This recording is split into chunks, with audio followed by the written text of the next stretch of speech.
La première partie prend fin, on arrive au Sinaï, et là il va y avoir un séjour assez long au Sinaï. Exode 19, 18 nous dit, la montagne de Sinaï était tout en fumée, parce que l'Éternel y était descendu au milieu du feu. Cette fumée s'élevait comme la fumée d'une fournaise, et toute la montagne tremblait avec violence. Rencontrer Dieu, ça ne laisse pas indifférent. Rencontrer Dieu, ça secoue, ça bouleverse, ça peut faire peur. Rencontrer Dieu, ça fait toujours quelque chose. Celui qui dit « j'ai rencontré Dieu, j'ai rencontré Jésus face à face, et je n'ai pas été bouleversé », à mon avis, il n'a pas rencontré Dieu. Il n'a pas rencontré Jésus. Je ne sais pas ce qu'il a rencontré. Mais en tout cas, ce n'est pas Dieu et ce n'est pas Jésus-Christ. D'accord ? Quand on dit « j'ai été baptisé de l'Esprit » et qu'on est incapable de dire qu'on a ressenti quelque chose de particulier, est-ce qu'on a vraiment été baptisé de l'Esprit ? Ça bouleverse. Ça secoue, il y a quelque chose qui se passe, quelque chose de personnel, individuel. Chacun le ressent à sa manière, c'est un fait certain. Mais il y a quelque chose qui se passe quand on rencontre Dieu. Dieu est immense, Dieu est énorme. Et ici, c'est symbolisé par ce mont Sinaï. Et c'est un des séjours principaux pour le peuple hébreu. Parce que c'est là qu'ils ont d'abord fait un dénombrement, voir combien ils étaient. Et on voit déjà dès le départ qu'il y a un dénombrement du peuple, des Lévites et des premiers-nés. Il y a 3 dénombrements en fait. On voit qu'une tribu est à part, il n'y a rien à faire, une famille est à part, ce sont les Lévites. Dieu prend à part une partie de son peuple pour le consacrer à son service. On pourrait dire qu'aujourd'hui, tout le monde est sacrificateur pour Dieu. Mais malgré tout, il y en a certains qui sont mis à part pour des travaux plus particuliers. Nous sommes tous des Lévites en tant que chrétiens. Mais il y en a qui ont d'autres tâches plus particulières pour Dieu et qui ont une consécration particulière. Et donc, Dieu prend bien soin de dénombrer le peuple, c'est-à-dire les croyants, les Lévites, on dira les ministères, et puis les premiers-nés, ceux qui viennent de donner leur vie à Christ. Il tient compte qu'il y a une différence entre ces 3 types de population dans une église.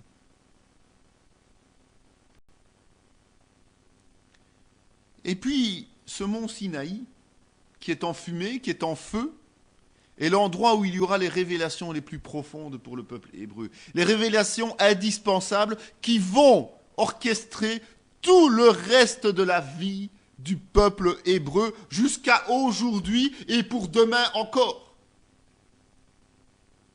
C'est là que les révélations principales vont être données, ces révélations qui serviront aussi à l'Église, au peuple greffé sur le cep.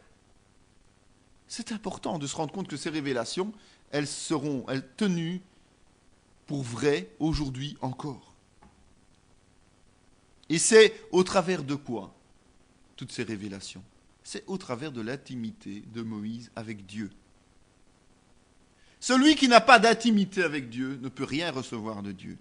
Celui qui n'a pas des moments de consécration avec le Seigneur, des moments qu'il passe à part avec Dieu, ne peut pas recevoir de Dieu les révélations pour sa vie, pour celle de son Église et pour d'autres choses.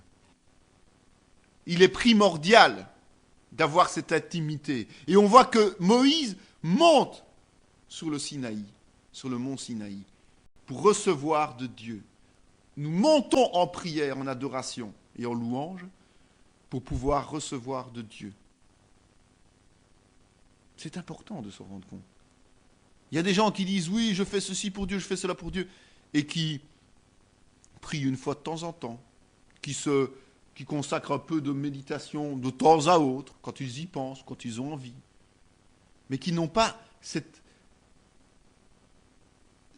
impression importante, primordiale et vitale, qu'ils doivent être en communion avec Dieu jour après jour, parce que je vous le rappelle, la manne nous est donnée jour après jour.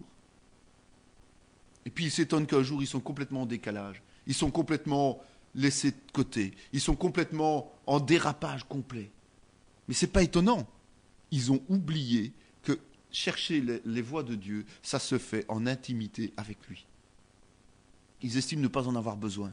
Et là derrière, vous savez, il y en a un qui dès qu'il sent que vous n'êtes plus en communion avec Dieu, dès qu'il sent que vous n'êtes plus en phase, il est là pour vous tenter, pour vous séduire, pour mettre dans vos pensées des choses qui ne devraient pas s'y trouver, pour vous amener dans des voies d'errement. Parce que ce n'est pas parce qu'on a l'impression de servir Dieu qu'on sert réellement Dieu. On peut être totalement dans l'erreur et avoir l'impression qu'on travaille pour Dieu. Mais on ne travaille pas pour lui. Et le travail que l'on fait est stérile. Parce qu'il n'est pas fait comme Moïse, avec Our, avec Aaron et avec Josué. Et donc, on voit que ces révélations, elles sont dues uniquement aux rencontres entre Moïse et Dieu. Et nous avons cette possibilité par le sang de Christ d'avoir ces rencontres personnelles. Nous, chacun d'entre nous, avec Dieu. Et ces révélations, qu'est-ce qu'elles amenaient? Eh bien, elles amenaient une organisation. Une organisation selon des règles que Dieu instaure. C'était une théocratie. Le peuple de Dieu allait se construire sur le modèle d'une théocratie, c'est-à-dire Dieu est le maître. Christ est la tête de l'Église. Aucune Église ne devrait être organisée selon des règles démocratiques des hommes, mais devrait être organisée selon les règles théocratiques. Christ à la tête, les ministères et les membres. Chacun sa place dans le corps de Christ. C'est ça aujourd'hui que Dieu veut nous faire comprendre. Chaque église locale doit être gérée selon une théocratie, et l'église universelle, on est loin du compte, devrait être une théocratie. Nous sommes membres du royaume de Dieu, je vous rappelle. Être membre d'un royaume, c'est être un sujet d'un royaume qui est soumis à une structure. Le roi, c'est Christ. Et donc l'église universelle devrait être organisée de cette manière. Or, qu'est-ce qu'on voit? On voit des églises qui ne sont déjà pas sur le modèle biblique. On voit des associations qui, alors là, font des hommes, des chefs, des rois, des princes, tout ce que l'on veut, mais pas des gens soumis à la volonté. Et alors, l'église universelle, n'en parlons même pas. Elle n'existe pas. Soyons honnêtes. Elle n'existe pas dans la structure que Dieu veut sur cette terre. Nous devrons œuvrer à ça. Nous devons prier pour ça. Nous devons agir au quotidien pour que nous soyons des modèles pour les autres. Chaque église qui comprend qu'elle ne marche pas selon le modèle biblique devrait faire repentance, se remettre en règle avec les modèles bibliques et être un modèle pour les autres. Puisqu'on a vu que quand l'Éternel était avec Moïse, Jéthro, qui était un non-chrétien, l'a vu. D'autant plus si l'Éternel est avec votre église et qu'il fait des signes, des prodiges et des miracles, ce sera un signe pour les autres églises qui devront aussi se remettre en question. Et une théocratie, c'est parfaitement organisé. Une théocratie, il n'y a pas de place pour le hasard. Il n'y a pas de doute. Il n'y a pas de mauvaise organisation. Une théocratie, c'est parfait. C'est l'homme qui fait qu'il y ait du retard aux réunions, il y ait des réunions qui ne se font pas, il y ait des choses qui ne se passent pas bien, il y ait des tensions, des disputes. C'est l'homme qui fait ça. Mais la théocratie, si chacun la respecte et l'exécute telle qu'elle le prévoit dans la parole, tout est simple, tout est parfait, puisque c'est Dieu qui a sa main sur tout et qui agit en toutes choses. On verra par la suite les apports de ce passage au mont Sinaï, les apports où on va étudier plusieurs angles d'attaque, angles d'étude. Mais ici, on sait que les révélations principales de l'organisation de Dieu, c'est quoi? C'est le décalogue et les autres lois. Donc, Dieu est d'abord un Dieu d'ordre, de règles.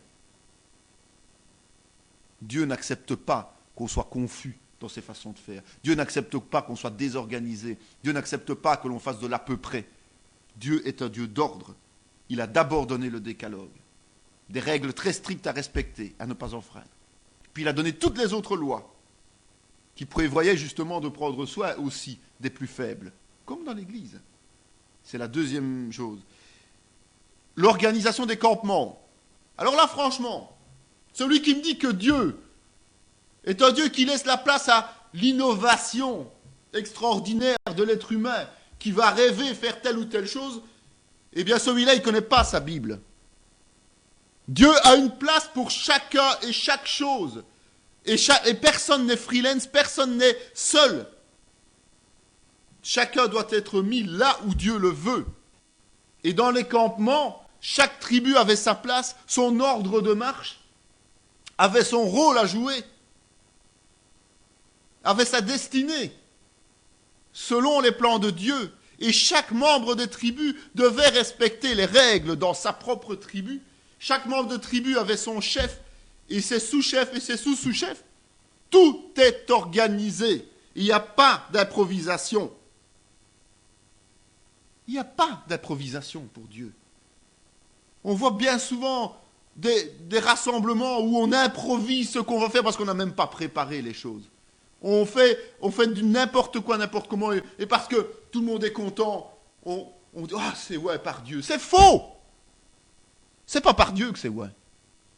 Si vous n'êtes pas organisé, si vous n'avez pas quelque chose de préparé, si vous ne respectez pas les règles établies par Dieu, parce que c'est lui qui va vous les donner quand vous faites quelque chose, eh bien vous n'êtes pas dans les voies de Dieu. Si vous n'êtes pas capable de respecter le timing que vous avez imposé au départ, alors il ne fallait pas imposer un timing. Mais si Dieu vous attend 10 heures, vous n'attend pas à 10h30. Si Dieu a prévu que un de ses envoyés va venir apporter un message à 16 heures, ayez le respect de Dieu et que cet envoyé apporte le message à 16 heures. Dieu est un Dieu d'organisation. Si vous fixez rendez-vous à des frères et sœurs à une heure précise, soyez là. C'est vous qui avez fixé le rendez-vous. Respectez-les. Si vous ne savez pas respecter vos frères et vos sœurs, comment pouvez-vous respecter Dieu? Ce que vous ferez au moindre de mes plus petits de mes frères, c'est à moi que vous le faites. Alors, Dieu avait tout. Il avait organisé les campements. Dieu est un Dieu de promesses, il a fait des promesses, des engagements que Dieu tient encore aujourd'hui. Et nous verrons, notamment dans l'histoire d'Israël, que les promesses que Dieu a faites à son peuple sont tenues telles quelles, exactement comme il l'a dit. Pas comme nous on peut l'imaginer. Le problème c'est lorsque l'on reçoit des promesses ou des prophéties, des choses comme ça, il y a le côté vérité de Dieu et puis il y a ce que nous on peut mettre autour. Et bien souvent, et ça nous arrive tout le temps, on reçoit une parole et on s'imagine que ça va se passer à tel ou tel moment parce que les choses semblent favorables à ce moment-là. Mais ça, c'est nos pensées qui font ça. Mais il faut savoir que la promesse de Dieu s'accomplit toujours, telle qu'il l'a prévue. Mais nous n'avons pas cette même notion du temps que lui, nous n'avons pas cette même notion des choses que lui, et nous en ajoutons toujours un petit quelque chose. Mais la promesse en tant que telle, la vision qu'il donne, se réalisera toujours. Vous aurez les moqueurs, vous aurez ceux qui douteront, vous aurez ceux qui lâcheront parce qu'ils sont incapables de tenir la distance. Mais la promesse se réalisera avec ou sans eux. Ça, c'est une certitude. Avec ou sans vous, c'est aussi une certitude. Mais la promesse se réalisera. Dieu ne fait pas une promesse à un individu, Dieu fait une promesse à une communauté. Il a fait une promesse, des promesses au peuple hébreu, il fait des promesses à son Église et à chaque corps de Christ, individuellement. Mais pas aux membres du corps de Christ. Il fait les promesses à chaque corps de Christ. Il faut comprendre cette notion. C'est à vous d'être dedans ou de ne pas y être. C'est un choix personnel que l'on fait. Mais Dieu ne fait pas une promesse personnelle. Dieu peut vous donner des visions, des promesses personnelles, mais c'est pour vous installer dans un corps de Christ et vous faire agir dans ce corps de Christ. Mais la vision que Dieu donne à son peuple, c'est toujours à son peuple, pas aux individus. S'il donne une vision à un individu pour son peuple, c'est parce que cet individu est appelé à diriger son peuple, comme Moïse a été appelé à diriger le peuple hébreu.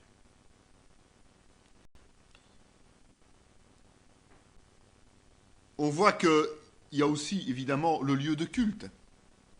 Dieu veut être plus proche de son peuple. Dieu veut être au cœur de son peuple.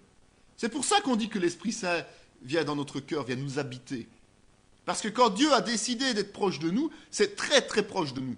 Et là, il était installé au milieu de son peuple, dans une tente. Son peuple était en train de voyager d'étape en étape, et bien Dieu les accompagnait d'étape en étape.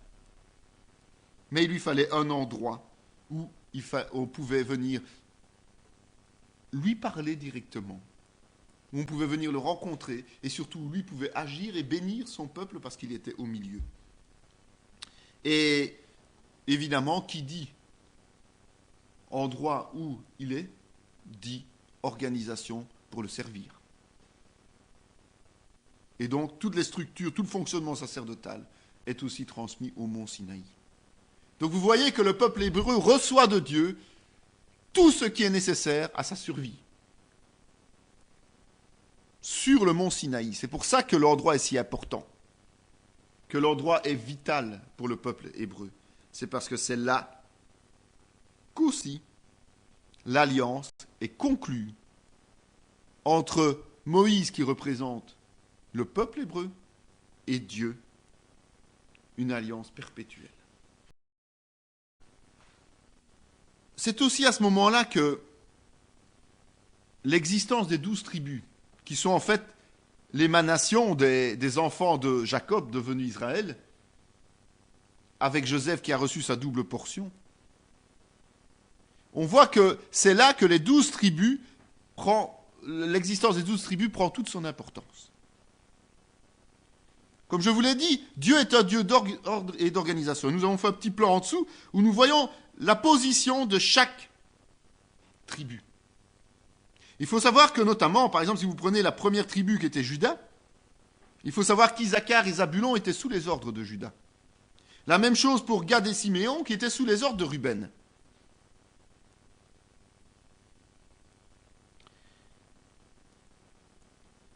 Le fait d'avoir scindé et d'avoir positionné les tribus selon sa volonté prédétermine déjà aussi la distribution du pays en tribus, en zones.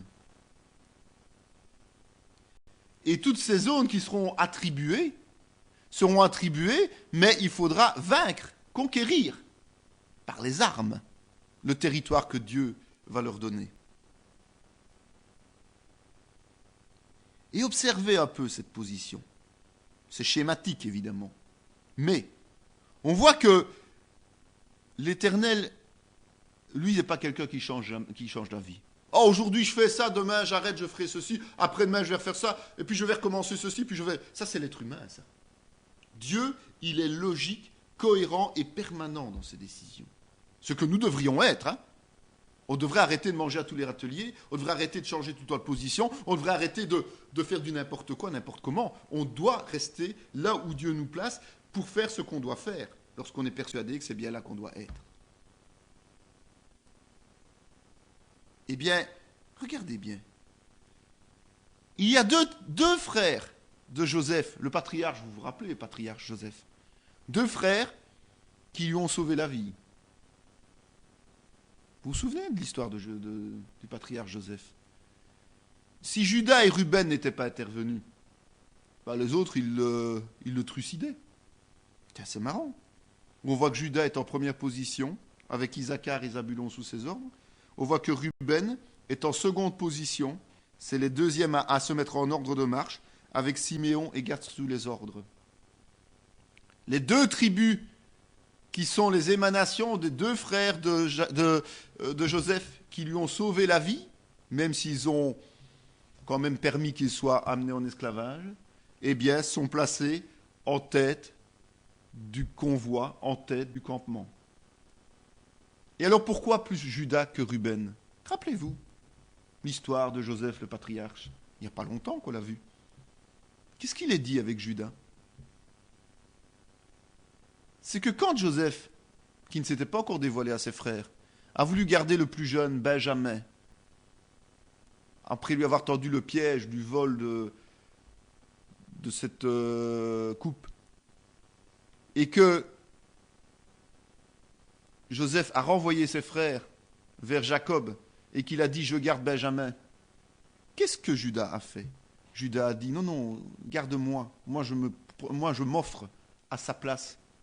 Garde-moi parce que mon père ne survivra pas. » Judas, Jésus. Judas, David, Jésus. La lignée royale est la lignée de Judas. Celle par laquelle le Messie va venir et se substituer à nous pour nos péchés est la lignée de Judas qui lui-même s'est substitué, en tout cas a proposé de se substituer à son frère.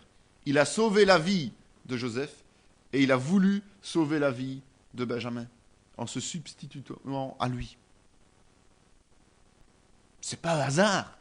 C'est pas un hasard. Celui qui me trouve un hasard là-dedans, il est fort ou aveugle. Mais c'est une réalité.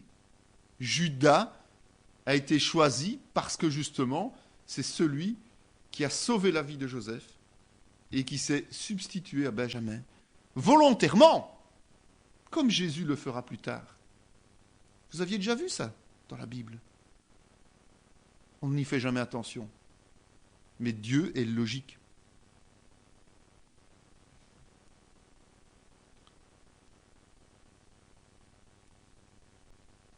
Joseph a été un serviteur, c'est un patriarche. Et Dieu lui a toujours promis une double onction. Il lui a toujours promis une double onction. Et qu'est-ce que Dieu a fait? Eh bien, il n'a pas donné une tribu à Joseph, qui a succédé à Joseph. Non, il a donné une tribu aux deux fils de Joseph, nés en Égypte, nés avant même que ses frères le retrouvent. Et ce sont les tribus d'Éphraïm et Manassé. C'est vrai que ce ne sont pas des grandes tribus. C'est vrai que ce ne sont pas des tribus qui vont nécessairement être extraordinaires dans leur déroulement, mais si vous observez bien par la suite, et si vous vous souvenez un petit peu de la répartition du pays, eh bien, Manassé a quand même eu 2 territoires, parce qu'il s'est scindé en 2. Et donc, Joseph a une importance primordiale. Et Dieu l'a récompensé de sa fidélité, l'a récompensé du pardon qu'il a apporté aux autres. Et donc voilà, nous avons ici en fait l'exemple schématique de ce que Dieu a prévu dans tous ses plans. Et nous voyons que rien n'est dû au hasard.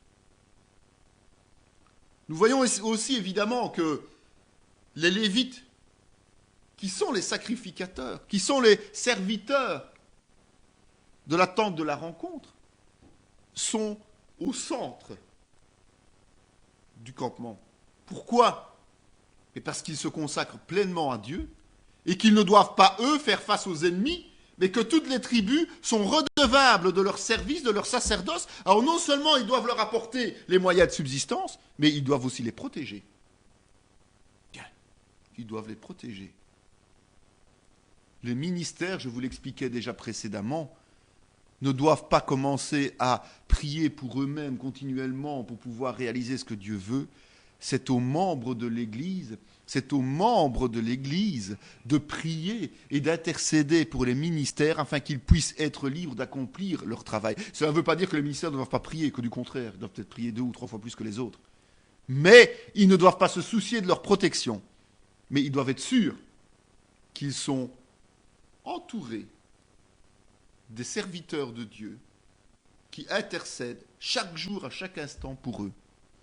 C'est pour ça qu'il est important que les églises aient des groupes d'intercession journaliers. Journaliers, c'est facile. Les 3/4 des églises aujourd'hui font des prières le lundi ou le jeudi ou le mercredi ou le bon, et on rassemble, et les autres jours. Êtes-vous sûr et certain qu'au moins une personne prie pour vous les autres jours? C'est un pari dangereux. C'est un pari dangereux. C'est pour ça que Dieu a organisé le campement pour que les Lévites soient tout le temps protégés. Et qui dit tout le temps protégé, dit qu'ils sont tous ensemble là. Chacun à sa place, chacun à son ordre de marche, mais ils sont tous ensemble. Et les ministères sont entourés et pas au casse-pipe. Ils sont entourés et pas en première ligne. On aurait pu dire, Dieu veut marcher en premier. Non! Non! Ceux qu'il s'est soumis pour son service sont au milieu des autres. Et ce que les autres leur donnent par leur intercession, par leur soutien financier et matériel, l'offrande, les dîmes et tout ce qui s'ensuit, eh bien, eux leur rendent par les bénédictions grâce au service qu'ils rendent au Seigneur. Tout est lié. Tout est lié. Sans les Lévites, rien n'est possible. L'histoire de Saül nous le racontera. notamment. Et sans les peuples, sans les tribus, eh bien les Lévites ne peuvent pas vivre. Donc chacun est lié. Dieu veut un corps de Christ. Il veut un corps entier. C'est un corps qui a 2 bras, qui a 2 jambes, qui a 2 yeux, qui a une tête. Eh bien, c'est un corps de Christ qu'il veut. Et c'est déjà le modèle qu'il nous donne ici. Et la position de chacun est une position importante. Donc, dans les révélations données à Moïse par l'Éternel, il y a quelque chose de très particulier qui s'appelle le tabernacle ou tente de la rencontre. Je crois que ça, c'est primordial. Ce sont les prémices des temples qui viendront par la suite, mais qui est une institution divine, donc c'est Dieu qui l'a instauré, pas les hommes, et selon des règles très claires. Alors, Hébreux 8.5 nous dit ceci, « Lesquels célèbrent un culte, image et ombre des choses célestes, selon que Moïse en fut divinement averti lorsqu'il allait construire le tabernacle. Et soin, lui fut-il dit, de faire tout d'après le modèle qui t'a été montré sur la montagne. » Quand Dieu nous dit de faire quelque chose, il ne faut pas commencer à le faire autrement que ce que Dieu nous veut que nous fassions. C'est ça que ça veut dire. Et surtout quand c'est à son service, selon sa volonté, il est hors de question d'innover par rapport à la volonté de Dieu. S'il nous dit c'est comme ça, pas à moitié comme ça, pas 3/4 comme ça, pas 9/10 comme ça, c'est comme il l'a dit. Et ça, c'était un des premiers avertissements qui a été rappelé dans Hébreux notamment, donc c'est vraiment important. Il faut savoir que le tabernacle était la première demeure officielle de Dieu au milieu de son peuple. Ça, c'était la première fois que Dieu venait habiter au milieu de son peuple. Moïse le rencontrait sur le mont Sinaï, oui, mais Dieu n'était pas au milieu de son peuple. Il était sur le mont Sinaï à ce moment-là. Okay? Ici, il veut vivre au milieu de son peuple qui est nomade, puisqu'il voyage dans le désert. Et donc, il fallait que cette maison de l'Éternel, visible, physique, soit aussi transportable. Aujourd'hui, c'est facile, puisque nous sommes le temple vivant de Dieu. L'Esprit Saint nous suit partout. Notre carcasse humaine l'emmène là où nous allons, si du moins nous sommes en communion avec Dieu. D'accord ? Mais à cette époque-là, Dieu voulait accompagner son peuple, être au milieu de lui, donc il lui fallait être dans un espace transportable aussi, qui allait accompagner le peuple. Et pour ce faire, évidemment, il fallait qu'il désigne des serviteurs, des ministres, les Lévites. Les Lévites, non seulement pour le sacerdoce général, c'est-à-dire servir, un peu comme aujourd'hui au culte, mais là, selon les rites établis par Dieu, mais aussi pour transporter sa maison. Parce que là aussi, c'était des règles très très strictes. Et on verra un peu plus tard quelle était l'organisation religieuse, comme on verra toutes les autres organisations. L'organisation religieuse était primordiale pour le peuple. Et on voit à un moment donné dans l'histoire que les Hébreux vont se sédentariser. Une fois qu'ils auront conquis le territoire de Canaan, ils pourront rester sur place quelque part. On voit aussi que malheureusement le tabernacle sera un peu oublié et perdu, l'arche sera un peu mise de côté, un peu beaucoup même. Et donc Dieu n'était plus au milieu de son peuple pendant tout un temps, par négligence de l'homme, tout simplement. Mais on voit que le fait qu'il devenait sédentaire a mis sur le cœur de David, et puis Salomon qui l'a réalisé, le fait de construire un temple en dur, un temple. Nous avons un Dieu unique, et donc il voulait un temple qui lui soit consacré. Il n'en voulait pas 50, il n'en voulait pas 1000, il voulait un temple où tous ceux qui croient en lui viendraient à des moments précis se soumettre à sa volonté, lui rendre grâce et faire les sacrifices nécessaires. Et donc, le temple que nous verrons aussi plus tard, schématiquement, sera construit sur le même concept que le tabernacle. Donc Dieu donne ses instructions et il faut réaliser exactement ce qu'il veut. Dieu nous a donné un bâtiment dans cette église. Quand on a reçu ce bâtiment, on savait un certain nombre de choses qu'il voulait. Il nous avait dit comme ça, comme ça, comme ça. Et puis on s'est dit, oui, mais rentabilité oblige, si on faisait plus d'appartements, plus de choses plutôt que des salles de cours ou autres. Et puis au fur et à mesure du temps, il nous a rappelé, non, je veux une salle de cours, Je veux une bibliothèque. Je veux une salle de relief. Et à partir de là, nous nous sommes inscrits dans sa volonté. Chacun devrait être attentif à ça. Dieu pourvoit. Et nous avons fait ce qu'il a demandé. Et cela fait 2 ans. Et il n'y a jamais eu une seule fois, j'insiste bien, le moindre problème de paiement de quoi que ce soit pour ce bâtiment. Pas une seule fois. Même quand je n'avais pas de revenus. Dieu a veillé sur tout. Eh bien, c'est ce qu'il demande. Quand il donne des directives, lorsqu'il choisit un endroit pour lui, lorsqu'il veut que cet endroit serve à sa gloire, et cette église doit servir à sa gloire, eh bien, ça doit être fait comme il l'a décidé et pas comme nous, on l'imagine. Quand vous allez construire une nouvelle église, vous allez aller voir un architecte qui va vous imposer ses vues. Non. Vous devez avoir l'audace de demander d'abord au Seigneur les plans qu'il veut et d'aller trouver un architecte en lui disant « Voilà ce que je veux ». Point, c'est tout. Vous n'avez pas à faire de fioritures, vous n'avez pas à changer les choses. L'être humain veut toujours mettre son grain de sel quelque part, veut toujours mettre sa propre volonté dans les choses à réaliser. Ce n'est pas de Dieu. Ce n'est pas de Dieu. Dieu sait ce qu'il veut. Et le premier exemple, c'est justement le tabernacle. Il faut savoir que le tabernacle n'était pas le seul bâtiment, ou la seule construction en tout cas. Ce n'était pas la première construction consacrée à Dieu. C'était la première habitation de Dieu. Il faut savoir qu'au travers de tout l'Ancien Testament, jusqu'ici, eh bien, les patriarches notamment et d'autres ont construit des autels. Rappelez-vous l'histoire de Caïn et Abel. Ils avaient des autels, ils faisaient des sacrifices. Donc l'institution des sacrifices par Dieu était antérieure à cette époque-ci. Mais la manière d'organiser les choses, parce que les Hébreux étaient maintenant une nation, allait changer et ils venaient habiter au milieu de son peuple. La relation était différente. Au début, Dieu était tout-puissant. Occasionnellement, il venait vers l'un ou l'autre, où il envoyait l'ange de l'Éternel ou les anges pour venir parler à son peuple. Maintenant, il y a peu de temps, il parlait à Moïse sur la montagne, donc légèrement en retrait du peuple, mais en direct avec Moïse. C'est Moïse qui montait vers lui. Et aujourd'hui, nous voyons qu'il veut habiter au milieu de son peuple.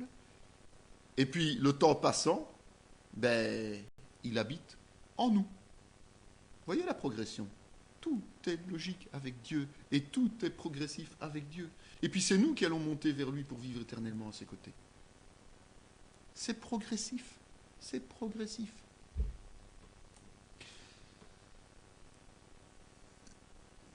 Parle aux enfants d'Israël qu'ils m'apportent une offrande, vous la recevrez pour moi de tout homme qui la fera de bon cœur.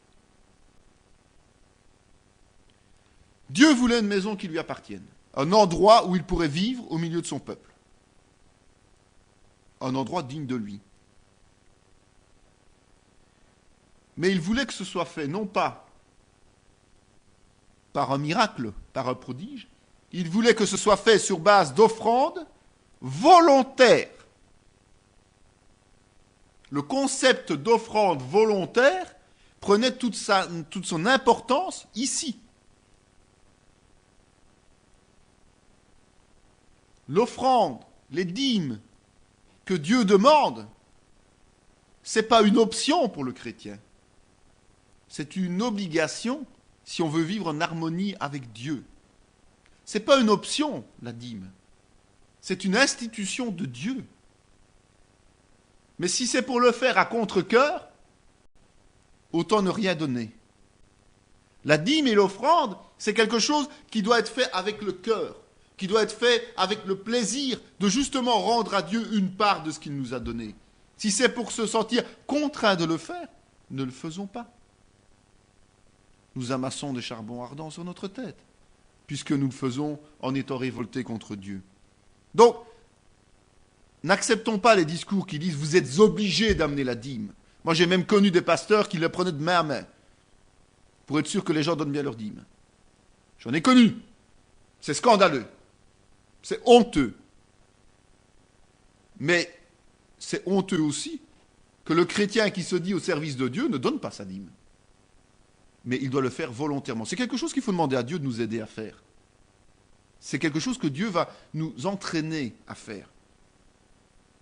Et on a connu dans le sens inverse des gens qui donnaient 50 à 60% de leurs revenus, tous les mois, et qui étaient bénis, et bénis, et bénis, et bénis. Mais ils le faisaient avec le cœur, avec le cœur. Et ils étaient là, ils venaient des États-Unis pour venir amener le message. C'est eux qui venaient travailler, et c'est eux qui sortaient l'argent et qui le donnaient encore. Parce qu'ils avaient compris que Dieu bénit et que jamais il serait dans le besoin. C'est pas pour ça qu'il faut aujourd'hui aller chercher tout ce que vous avez sur votre compte et tout donner n'importe comment. Non, c'est sous l'onction de Dieu que tout doit se faire. Il y a des gens qui croient, parce qu'ils arrivent au Seigneur, que le Seigneur leur dit « donne ce que tu as ». Enfin, ils croient entendre « donne ce que tu as », commence à tout distribuer. Oui, le jeune homme riche devait tout donner, mais pourquoi? Parce que l'argent était un lien pour lui. Mais Dieu n'a jamais interdit un achat inutile, qui nous fait plaisir, du moment où il n'est pas en opposition avec la volonté de Dieu. Ça, il n'a jamais interdit qu'on vive bien, que l'on vive correctement. Je me pose plus de questions quand on vit dans le luxe. Parce que là, c'est certainement pas dans l'onction du Seigneur. Mais ici, Dieu dit, je veux ma maison au milieu de vous, et je veux que ce soit vous qui ameniez les moyens nécessaires, mais sur base volontaire. Donc il ne faut pas que quelqu'un commence à dire, tiens, toi, tu as 10 vaches, 3 moutons, et ouais, bon, bah, alors tu donnes une vache plus que 10, et puis bon, le mouton, il va falloir couper un morceau. Et voilà, non, c'est pas ça. C'est, vous savez ce que vous avez reçu, cela vient de Dieu. Maintenant, rendez à Dieu si vous le désirez, faites-le. Maintenant, ne soyez pas surpris si vous ne le faites pas, que là aussi l'onction de Dieu ne soit pas la même que pour votre voisin.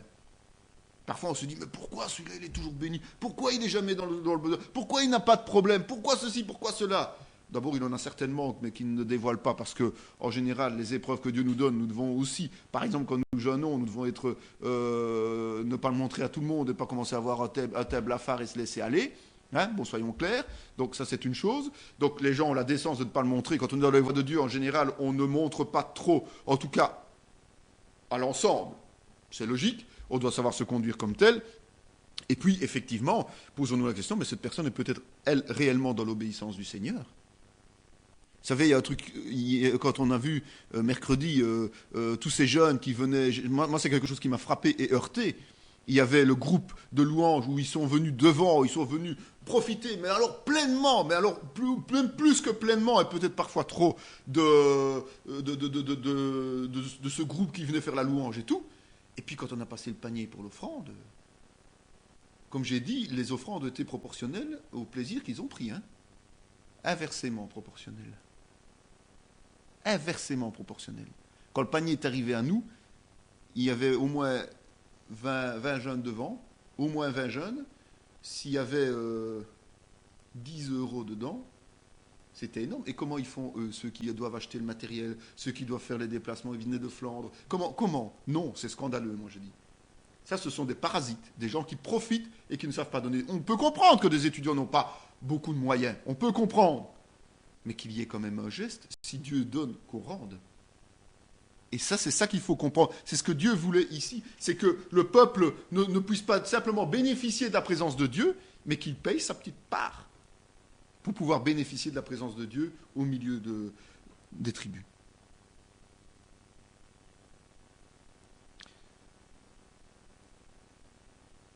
On appelle le tabernacle sanctuaire. Sanctuaire vient de saint. Eh bien, c'est vrai que c'est un endroit où on parle de rencontre, évidemment, avec Dieu, mais surtout on insiste sur la pureté, l'absence de souillure, le saint des saints. N'essayez pas d'y entrer si vous n'êtes pas en règle. C'était ça. Okay. Donc, les principes d'habitation de Dieu vont avec le fait que l'on se rencontre, on rencontre Dieu, mais aussi qu'il faut être pur.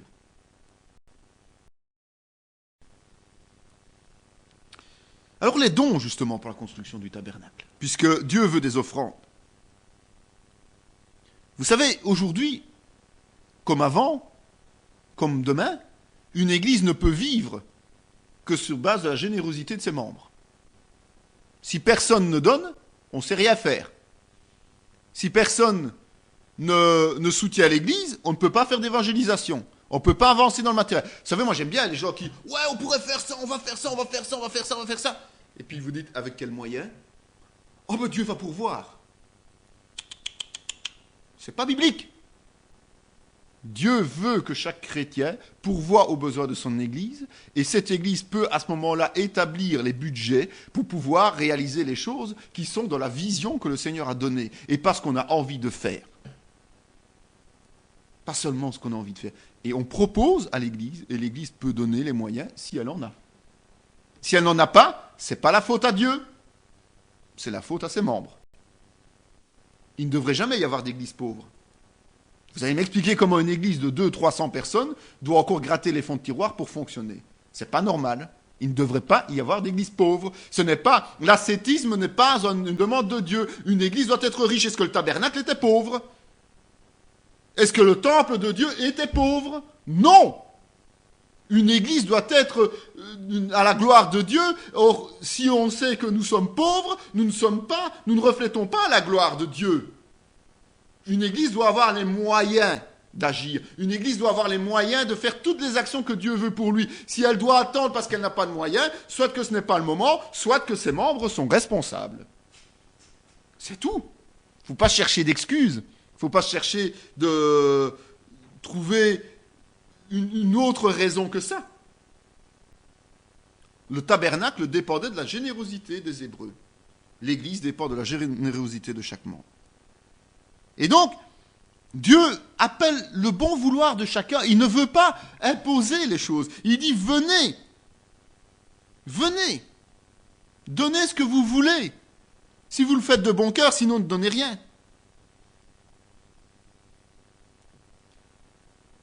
Et certains peuvent donner d'eux-mêmes. Ce n'est pas toujours une histoire d'argent, une église. Ce n'est pas toujours une histoire de moyens financiers. Il y en a qui ont plus de moyens que d'autres.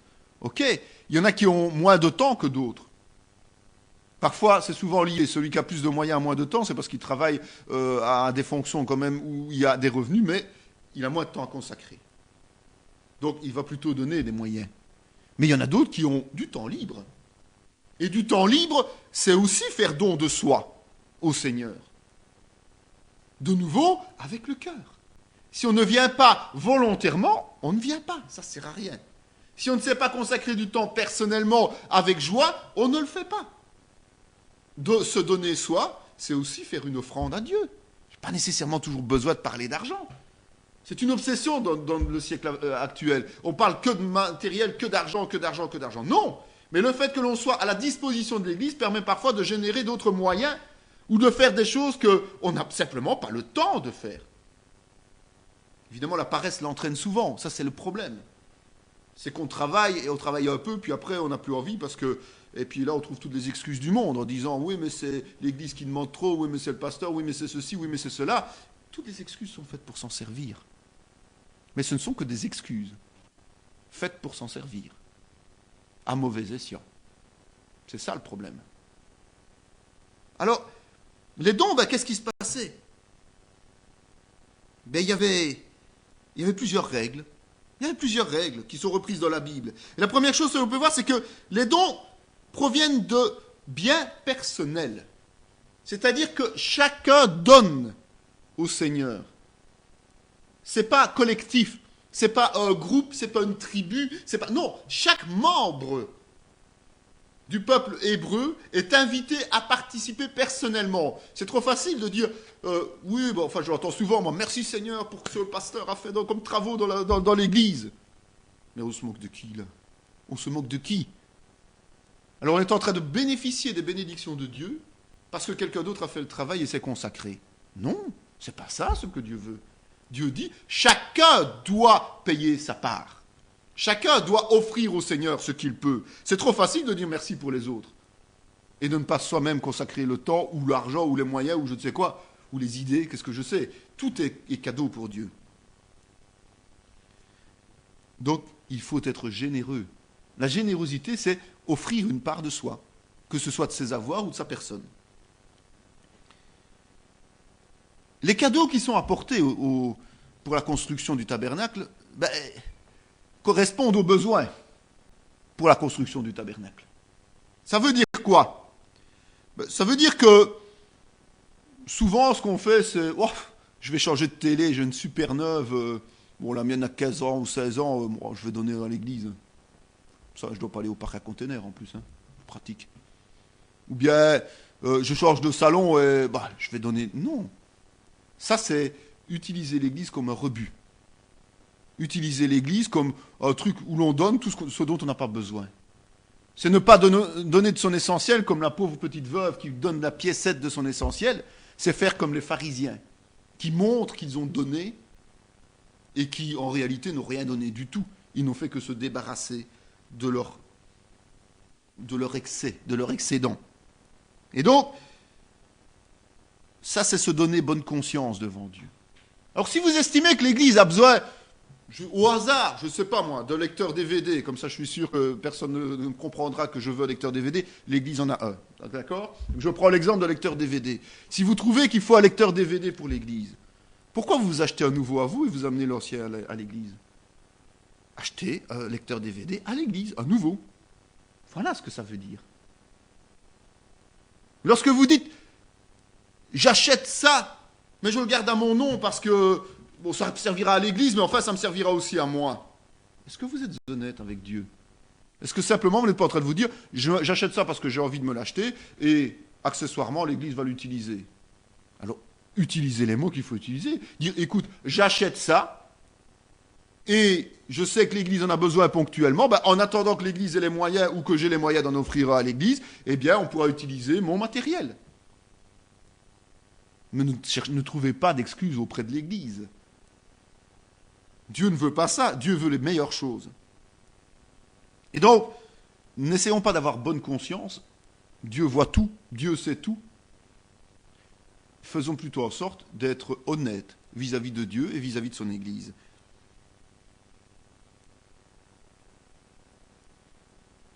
On voit que les dons qui sont bien gérés, qui sont bien dans l'onction de Dieu, allaient au-delà de ce qui était prévu. Dieu a fait un appel aux dons pour construire le tabernacle. Eh bien, dès le début, il y a eu les moyens pour construire le tabernacle, mais aussi pour sa mise en fonctionnement. Donc, parce que Dieu fait que nous sommes généreux, Dieu fait que nous avons les moyens d'offrir de nous-mêmes ou de nos moyens, et si possible des deux, ce qui est plus logique, eh bien, il fait en sorte que notre générosité va au-delà des besoins et qu'on peut déjà envisager la mise en route du fonctionnement du tabernacle avant même qu'il soit construit. Ça, il n'y a pas de souci. Les Lévites savent qu'ils disposent des moyens nécessaires. Offrande volontaire veut dire que il n'y a rien imposé par Dieu. Dieu ne dit pas qu'il faut une telle somme ou un tel montant. Dieu ne dit pas on va faire une taxe supplémentaire. Vous savez, dans nos pays, on sait, on va mettre 0,2% de plus de taxes sur telle et telle chose pour gagner un peu plus d'argent, pour gérer mieux. Et puis on apprend qu'il y a 40 millions d'euros qui sont gaspillés toutes les années parce que les amendes ne sont pas payées. Bon, voilà. Mais ça, c'est le système du monde, c'est le système démocratique. Ici, non, on ne fonctionne pas comme ça. Ici, Dieu dit, je ne mets pas de taxes, je ne mets pas de quotas. Donnez selon votre cœur.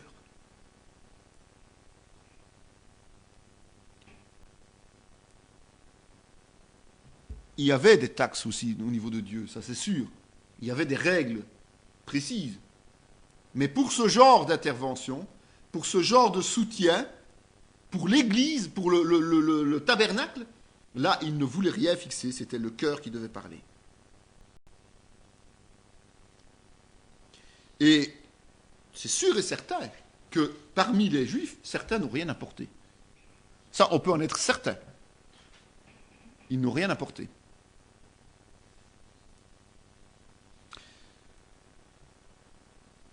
Comme je l'ai dit, donner du temps, donner de sa personne, c'est aussi amener une offrande à Dieu. Et donc, ceux qui travaillaient pour Dieu avaient, comme dit Exode 36:2, un cœur bien disposé. Donc, si ils payaient de leur personne dans la réalisation des travaux du tabernacle, eh bien, ils le faisaient avec cœur. Parce que Dieu est un Dieu de cœur, est un Dieu de relation sincère. Et donc, ce n'a pas le cœur bien disposé, autant ne pas servir Dieu.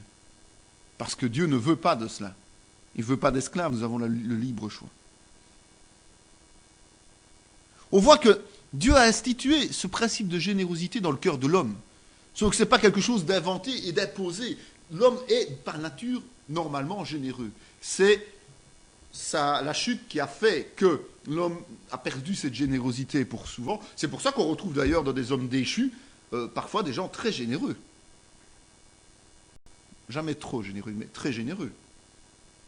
Alors on se dit, oh celui-là, on le donnerait bon Dieu sans confession. Non, c'est parce qu'il a gardé au fond de lui-même ce principe de générosité, d'homme de cœur, que Dieu a placé dans chaque être humain et qui était une réalité dans le jardin d'Éden. Adam et Ève étaient des gens d'amour, des gens généreux, des gens qui partageaient tout ce qu'ils avaient et qui prenaient en charge toute cette création, tout ce jardin d'Éden, tout ce qui était dedans, sans se poser de questions, qui se consacraient. Donc c'est dans le cœur de l'homme tel qu'il est, et la chute a pour conséquence que cette générosité peut toujours être présente dans le cœur de certains. Mais évidemment, mal s'exprimer, mais être présent. Ce n'est pas étonnant que des hommes du monde soient généreux, et quand on fait des appels, eh bien les gens... Vous remarquerez toujours que les appels où il faut faire des enveloppes ou des choses comme ça marchent moins que si vous vendez quelque chose ou s'il faut virer sur un compte. Et pourquoi ? Mais parce que vous avez toujours la balance entre la générosité et l'orgueil de l'homme. Je parle du monde. L'homme a besoin de savoir qu'il donne. Malheureusement, parfois aussi dans l'Église. Or, il faut le faire en secret, ce qu'on fait. Que ce soit consacrer du temps ou que ce soit donner des moyens ou autre. Les autres ne doivent pas savoir. Ça ne regarde personne, en fait. Et c'est ça le problème. Eh bien, nous agissons parfois toujours comme le monde, même quand on est régénéré, parce qu'on n'a pas laissé le Seigneur régénérer ça. Mais on voit qu'ici, la générosité de l'homme est telle que même quand on a décidé de clôturer les offrandes, parce qu'il y en avait trop, elles arrivaient, eh bien, les dons continuaient à arriver. Continuaient à tomber, ils venaient, sans devoir faire d'autres appels. Dans les églises, en général, on doit faire 10 appels pour essayer d'avoir quelque chose. Là, non. Là, les gens venaient spontanément, et même quand on a dit « Oh, stop !» ça ne changeait rien. Les gens continuaient. Pourquoi ? Parce que ces gens avaient compris que le don est quelque chose de perpétuel, est quelque chose de permanent. Et qu'il ne faut pas tout le temps attendre qu'on appelle pour donner, mais il faut donner avant qu'on appelle. Si on attend tout le temps que les autres appellent, que les responsables appellent et tout, ça ne va pas. On n'est pas dans l'onction de Dieu, là. On n'est pas dans les voies de Dieu. Dieu veut que l'on soit généreux à tout moment, sans devoir dépendre d'un appel particulier. Quand il y a un appel particulier, on le fait. Mais en tout temps, on donne. En tout temps.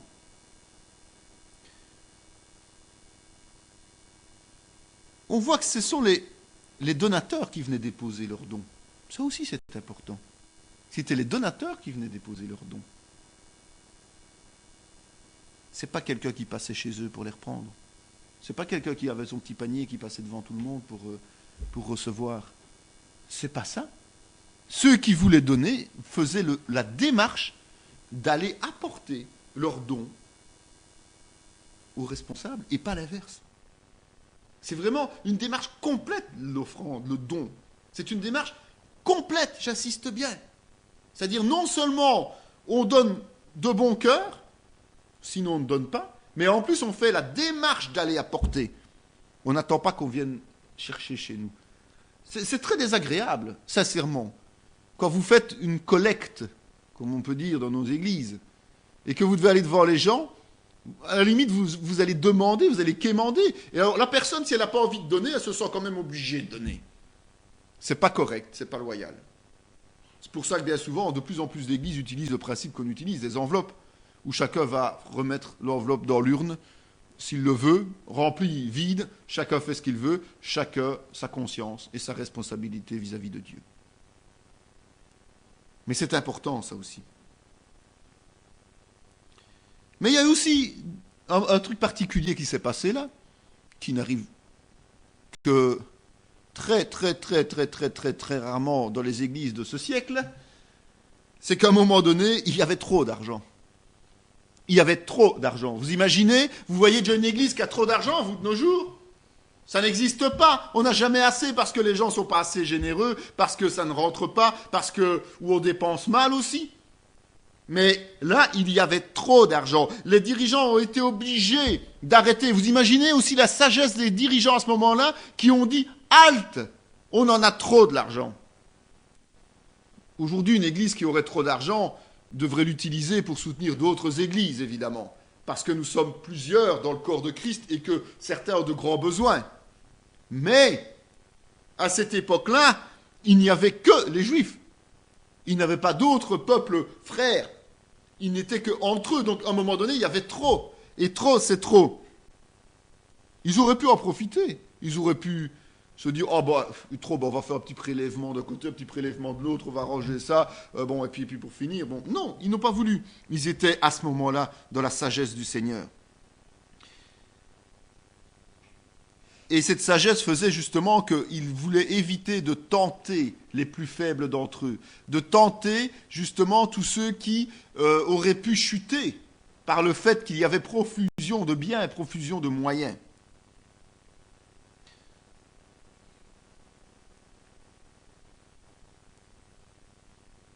Alors, je crois que ce passage-là des dons pour le tabernacle, pour nous chrétiens, ça devrait quand même nous interpeller. Si ça ne nous interpelle pas, il y a quand même un problème. Et c'est à nous, en fait, individuellement, de toujours mesurer notre engagement, notre générosité dans notre vie chrétienne. Est-elle en harmonie avec Dieu ou pas ? Est-ce que nous participons correctement à l'Église universelle, à notre rôle, le rôle que nous devons remplir dans l'Église ou pas, que ce soit en moyens financiers, que ce soit en moyens matériels, que ce soit en moyens, on va dire, temporels, c'est-à-dire notre consécration personnelle. On ne peut pas, et ça je vous le garantis, vous ne pouvez pas arriver à une maturité spirituelle si cet aspect-là, vous le négligez. Ça fait partie d'un tout. Et tous les points sont importants dans la vie du chrétien. Et vous pouvez avoir une certaine maturité spirituelle, mais l'aboutissement de votre maturité spirituelle ne peut être complète que quand vous apprenez à vous consacrer pleinement, tel que ça. Ce n'est pas le seul enseignement que le tabernacle nous donne, loin de là. Il y a d'autres enseignements. Et c'est vrai que le tabernacle contient toute une série de symboles. Dieu n'a rien fait au hasard, vous savez bien, Dieu ne fait jamais rien au hasard. Tout est prévu d'avance, tout est planifié, tout est calculé, toutes les retombées et les explications sont données.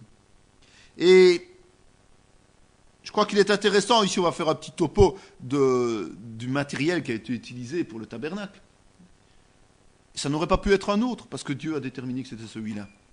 Et donc, on va un peu voir ce que ça représentait au niveau de l'enseignement que Dieu veut nous apporter au travers de ces matériaux. On voit d'abord que le bois qu'il va utiliser est un bois d'acacia. Le bois d'acacia, c'est un bois très dur et résistant. Il a fallu parfois des années aux fabricants de châssis et de portes pour se rendre compte que des bois étaient plus solides que d'autres, peut-être plus difficiles à travailler, mais en tout cas plus solides. Et donc parfois certains passent au travers des siècles.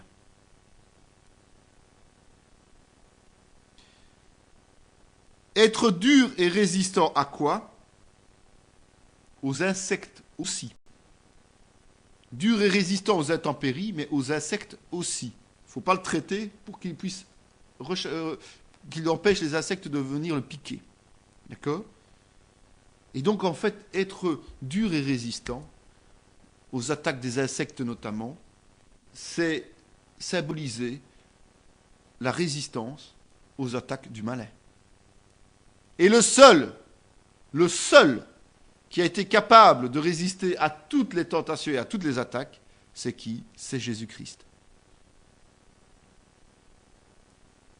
Et on voit que dans le tabernacle, c'était les colonnes principalement qui étaient faites en bois d'acacia. Les colonnes, c'est fait pour quoi ? C'est fait pour soutenir. C'est Christ notre colonne, c'est Christ notre soutien. C'est sur Christ que nous nous appuyons pour pouvoir grandir dans la foi. Alors vous imaginez qu'en plus de cette résistance, ces colonnes étaient recouvertes d'une feuille d'or. Quoi de mieux? Quoi de mieux? Aujourd'hui, on a fait des buildings avec du béton, il suffit qu'un avion tombe dedans et il s'effondre. L'homme n'a jamais trouvé quelque chose de résistant, de plus résistant que ce que Dieu lui-même a imposé, la colonne Jésus-Christ. Ok? Il y avait l'airain ou le bronze, c'est la même chose. L'airain ou le bronze, c'est une fusion de plusieurs métaux qui sont vraiment chauffés très fort. Et le feu, vous savez, c'est pas un secret, tout le monde le sait quand même, le feu, c'est purificateur. Donc pour avoir cette matière, le bronze, on doit purifier avec le feu, à très haute température. Le Saint-Esprit nous purifie. Alors, lorsque les métaux sont purifiés, qu'ils sont mélangés en plus, eh bien ça devient quelque chose de très résistant. D'ailleurs, on voit encore de nos jours, on fait des bustes en bronze. Et bien souvent, on ne fait que les bustes, comme je dis souvent en rigolant, parce que quand il faut transporter une statue entière, c'est quasiment impossible. C'est lourd, très résistant, très dur. Donc on utilise toujours cette matière aujourd'hui, malgré toutes les découvertes que l'on a faites, pour des statues, des bustes que l'on met par exemple à l'extérieur, pour qu'elles résistent au temps. Et on utilise le bronze pour justement pour utiliser comme cuve. La cuve, elle était destinée à quoi? À purifier, à se purifier avant d'entrer dans le Saint et le Saint des Saints. Donc cette cuve est faite dans une matière déjà purifiée par le feu et le symbole veut que ce soit dans cette matière que l'on ait fait le réceptacle de ce qui nous permettait d'être purifiés avant d'entrer dans le Saint et le Saint des Saints, avec l'eau. Il y avait de l'argent. L'argent était utilisé pour les socles des planches. L'argent, on sait à quoi ça sert aujourd'hui. D'ailleurs, on a gardé le terme. On a gardé le terme argent pour même la monnaie, qui est maintenant dans des matières tout à fait sans valeur, ou du papier. Mais on appelle ça l'argent. L'argent, c'est un moyen d'échange. On donne pour recevoir quelque chose, en général. Et donc, on sait que l'argent a servi à beaucoup de choses qui ne sont pas non plus voulues par Dieu. Et on sait notamment que Joseph a été vendu pour 20 pièces et Jésus pour 30. C'est avec de l'argent qu'on fait ce genre de transaction. Et donc, parce que l'argent servait aussi à acheter des choses, eh bien, chaque Israélien, chaque Juif, devait verser une offrande de rédemption. Le rachat, entre guillemets, de ses péchés. Mais l'argent, c'est le symbole de l'échange. Et le parvis, c'est le lieu de l'échange. Le monde extérieur et la maison de Dieu. C'est pour cela qu'on utilisait cette matière. L'or, on en a déjà parlé souvent, l'or, c'est le métal qui doit être fondu à très très haute température. Et donc automatiquement, très très haute température dit purification. Et c'est vrai que l'or est symbolisé ou symbolise tout ce qui est pur, tout ce qui est sanctifié, tout ce qui est justice, tout ce qui est parfait. En fait, ça représente les attributs de Dieu. Les attributs de Dieu. En plus, l'or est un métal brillant. Et donc, ce qui brille est glorieux. Qui est glorieux? Dieu. Et on voit que l'or était surtout utilisé, nous l'avons déjà vu, pour les colonnes qui symbolisent Jésus-Christ, mais aussi pour les chérubins, ces anges qui étaient placés justement au niveau de l'arche pour protéger cette arche.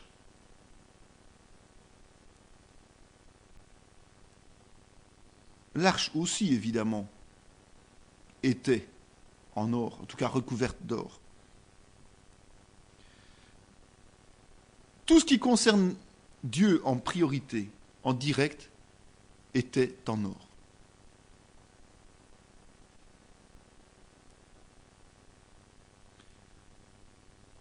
On se sert souvent du modèle de l'or éprouvé pour parler de la foi du chrétien. D'accord ? J'insiste bien sur le fait que la foi éprouvée, c'est ça qui est important. L'or, ce n'est que le symbole. N'achetez pas des Legos, vous n'aurez pas plus de foi. Soyons clairs. C'est la foi qui est éprouvée. Et le symbole, c'est l'or qui est brûlé, qui est chauffé à très haute température. Donc, où ce qui est scorie, tout ce qui est corps étranger et tout, est nettoyé en une fois. On parle du lin aussi. Le lin, c'est un tissu très particulier. Bon, aujourd'hui, on ne l'aime pas trop parce qu'il se froisse trop facilement. Et donc, mais à cette époque, c'était le tissu de valeur. C'était un tissu qui avait une qualité exceptionnelle. Et c'est évidemment le tissu qui avait été choisi pour les habits sacerdotaux. Le lin, c'est un symbole de pureté, ou plutôt d'absence de péché. Et vous savez que seule l'absence de péché permet justement d'être en présence de Dieu. Aujourd'hui encore, le Saint-Esprit ne peut être présent en nous que si nous ne nous souillons pas par le péché. Et si nous nous nettoyons par la repentance et le pardon.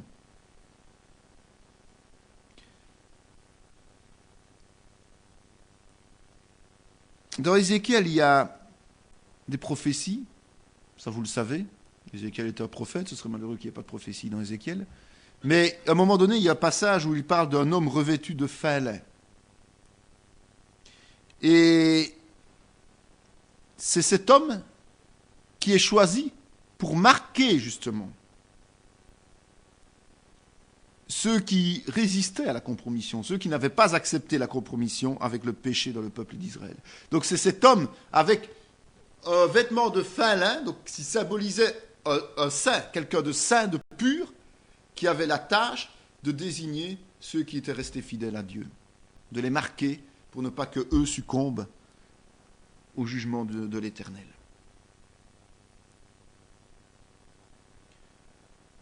Et on dit toujours que lorsque Jésus a payé le prix, le symbole de l'argent, de toute façon, il y a eu un échange, ok ? Il est venu pour nous recouvrir d'un linge blanc, d'un vêtement blanc. Nous sommes blancs comme neige. Un vêtement de lin, c'est le lin.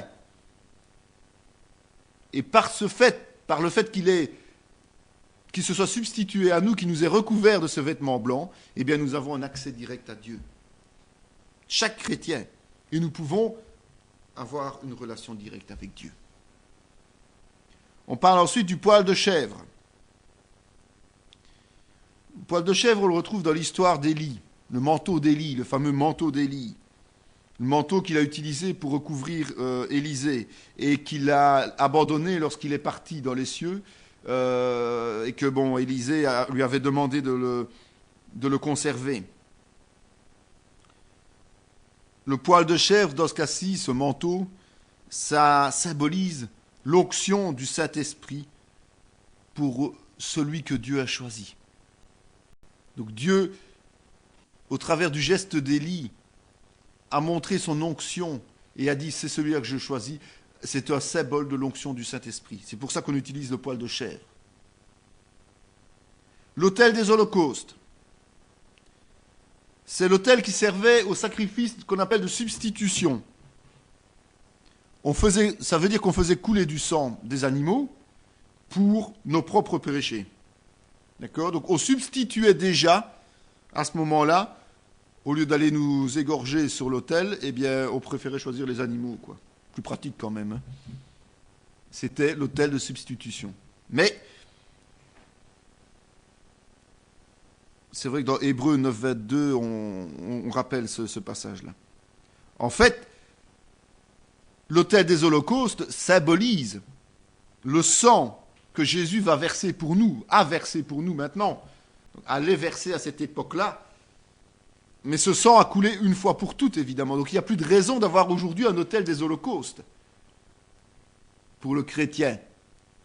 Il n'y a plus aucune raison de faire des sacrifices d'animaux. Encore moins d'êtres humains, hein, soyons clairs. Mais d'animaux. Puisque Jésus est mort une fois pour toutes pour nos péchés et le sang a coulé. Donc l'autel des holocaustes, c'était le sacrifice de Jésus qui était annoncé.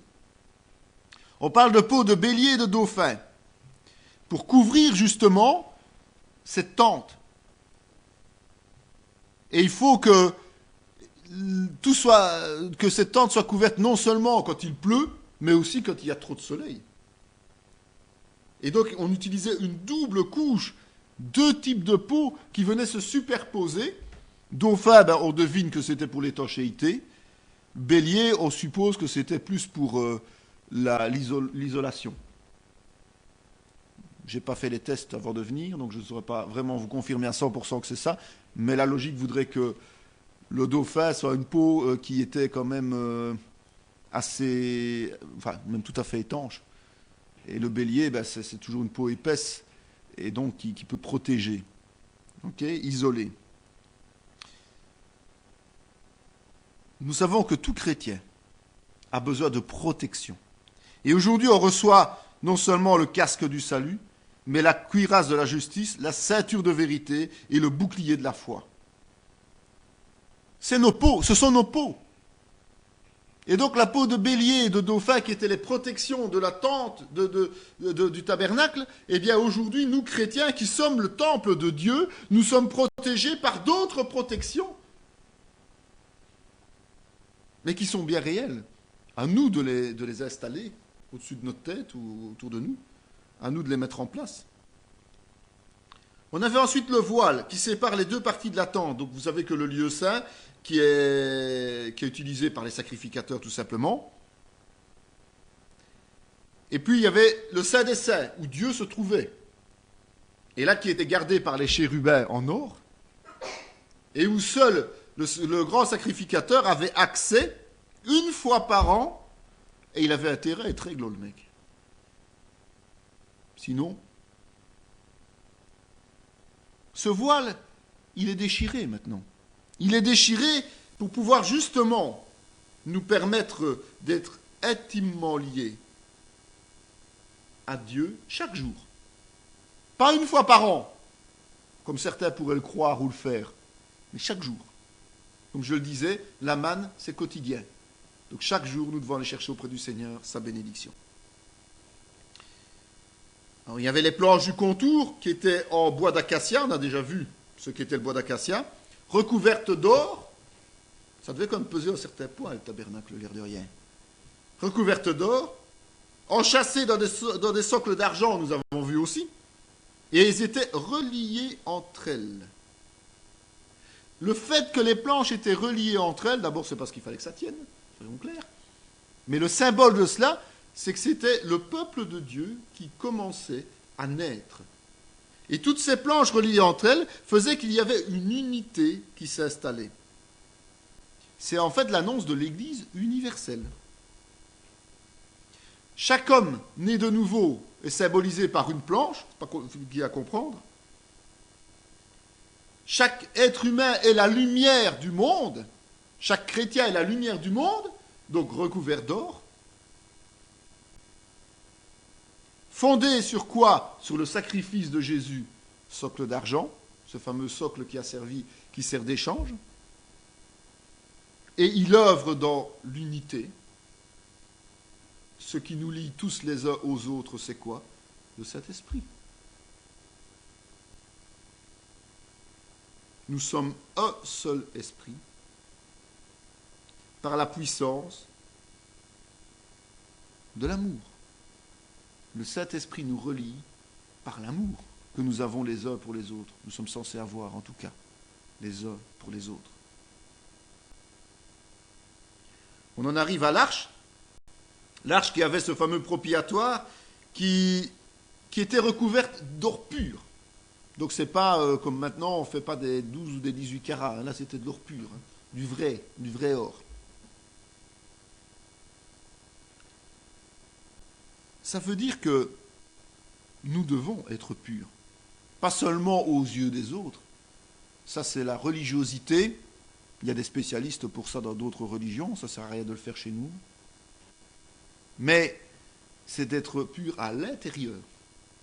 Nous sommes recouverts entièrement. Nous devons être recouverts entièrement d'or. Intérieur comme extérieur, nous devons être purs. Je rappelle quand même que Dieu sonde les cœurs. Petit rappel en passant. Donc on ne peut rien lui cacher à lui. À nous, on peut tout cacher, mais à lui pas. On utilisait des barres en or pour porter l'arche. On ne pouvait pas toucher cette arche avec les mains. D'ailleurs, dans l'histoire de David, on reviendra là-dessus sur le décès de celui qui a touché l'arche avec sa main, avec une bonne intention. C'était qu'elle ne tombe pas. Non, non. Il y a des règles très strictes. Les barres d'or pour porter l'arche. Parce que l'homme est impur, tout simplement. À l'époque, il était impur, puisqu'il fallait chaque fois qu'il fasse des sacrifices. Jésus-Christ n'avait pas encore payé le prix, hein, je vous rappelle.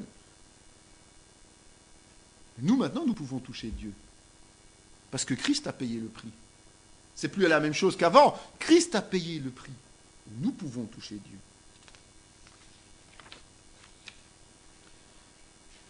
Et on sait que dans cette arche, il y avait quoi? Il y avait les tables de la loi. Il y avait le bâton d'Aaron. Vous savez le fameux bâton qui a fleuri, là, quand Dieu a vraiment décidé que c'était lui. Voilà, c'est là qu'on mettait le bâton. L'arche, à un moment donné, contenait cela. En fait, ça veut dire que, tout simplement, Dieu nous demande obéissance et soumission à l'autorité spirituelle qu'il désigne. Tout rebelle dans une église n'est pas en harmonie avec la volonté de Dieu. Il faut s'installer, se mettre sous l'obéissance et la soumission à l'autorité spirituelle que Dieu installe.